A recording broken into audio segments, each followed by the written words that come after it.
શહેરના માર્ગો પર 50 થી 55,000 ઓટો રિક્ષાઓ દોડે છે, પરંતુ તેમાંથી 35,000 જેટલી ઓટોનો ફિટનેસ ટેસ્ટ કરાવવામાં આવ્યો નથી. આ ઓટો રિક્ષાઓ મુસાફરોના જીવ જોખમમાં મૂકી રહી છે. હવે આરટીઓ આગામી 15 દિવસમાં રસ્તાઓ પર ચાલતી ગેરકાયદેસર રિક્ષા સામે ઝુંબેશ શરૂ કરશે. આવી ઓટો રિક્ષા જપ્ત કરવામાં આવશે. સુરત આરટીઓમાં 1,10,000 ઓટો રિક્ષા નોંધાયેલી છે. મુસાફરો માટે ઉપયોગમાં લેવાતી ઓટો રિક્ષા માટે દર વર્ષે ફિટનેસ ટેસ્ટ કરાવવો અને પરમિટ મેળવવી ફરજિયાત છે. આ ઉપરાંત સીએનજી ઓટોની સીએનજી કીટનું રીટેસ્ટિંગ પણ કરવું પડશે. આરટીઓના ડેટા મુજબ છેલ્લા 3 વર્ષમાં 35,000 ઓટોની ફિટનેસ તપાસ કરવામાં આવી નથી. વર્ષ 2023-24માં 3521 ઓટો રિક્ષાની ફિટનેસ તપાસ કરવામાં આવી છે, જે વર્ષ 2022-23માં માત્ર 1897 હતી અને નવી ઓટો રિક્ષા માટે દર 2 વર્ષે ફિટનેસ ટેસ્ટ કરાવવો અને પરમિટ મેળવવી ફરજિયાત છે. ફિટનેસ અને પરમિટ મેળવવા માટે ઓટોમાં બ્રેક, હેડલાઇનર, મીટર, પીળા કલર બોર્ડ અને સીએનજી કીટનું ફરીથી પરીક્ષણ કરવું જરૂરી છે.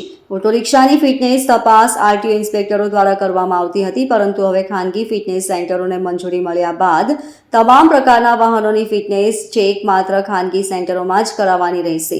ઓટો રિક્ષા ચાલકોએ પણ ફિટનેસ ચેકઅપ માટે ખાનગી કેન્દ્રમાં જવું પડશે. અત્યાર સુધી ફિટનેસની કામગીરી અહીંયા આરટીઓમાં થતી હતી પહેલાં, પરંતુ હવે એક પ્રાઇવેટ ફિટનેસ સેન્ટર જે સરકારે માન્ય છે એમાં થઈ રહી છે.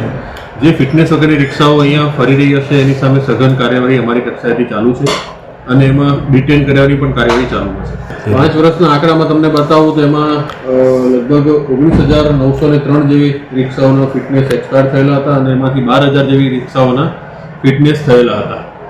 એમાં અત્યાર સુધીમાં લગભગ 45થી વધારે રિક્ષાઓનું ડિટેન્શન થયું છે અને વધારે હમણાં સઘન કામગીરી અત્યારે અમારા ઇન્સ્પેક્ટરશ્રી દ્વારા ચાલુમાં છે.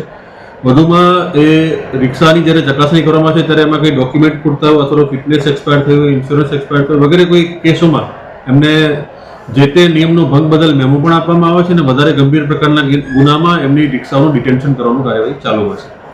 આ જે ફિટનેસ વિનાની જે રિક્ષાઓ છે એ ફરતી હોય છે, તો એ કેટલી ગંભીર બાબત કહી શકાય? એ ખૂબ ગંભીર બાબત છે. એને ધ્યાને લઈને જ અત્રેની કચેરી દ્વારા એનામાં ખૂબ ગંભીર કાર્યવાહી કરવામાં આવી રહી છે. Bureau report, LK star news, Surat.